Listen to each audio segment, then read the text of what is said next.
學生事務處心理健康及輔導中心。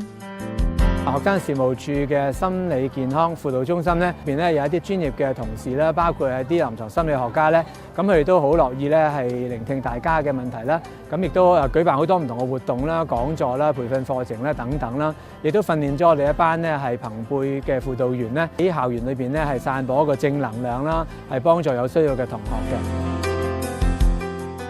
學生可以點樣約見中心輔導員？有以下兩個方法。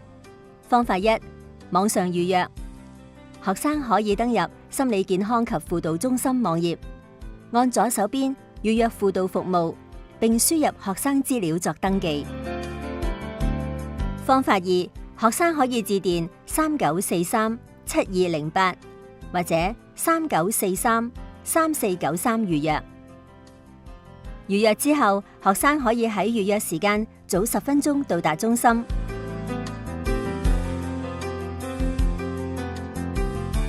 向櫃台職員出示學生證登記，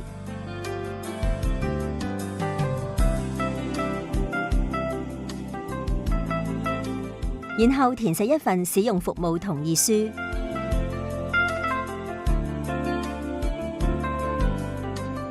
咁就可以喺私人房間同輔導員見面。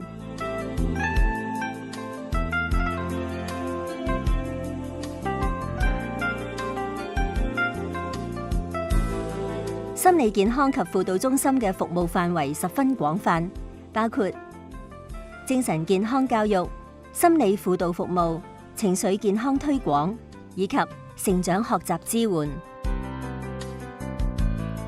中心會定期舉辦唔同類型嘅活動，例如新生精神健康教育講座、專題展覽等，去推廣精神健康教育。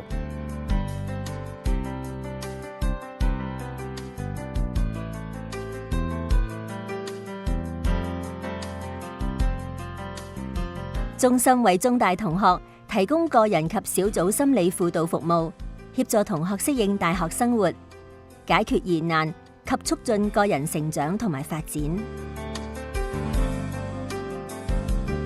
有需要嘅同學亦都可以致電24小時情緒支援熱線54002055。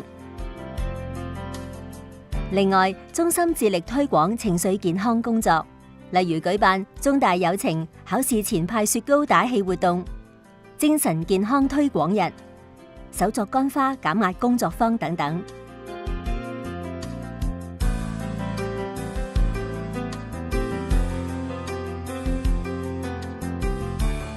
最後，中心成立咗 U-Buddies 朋輩輔導聯網同埋 U-Shine SEN 義工服務隊，去加強同學間嘅互助精神，推廣中大校園心理健康及關顧文化。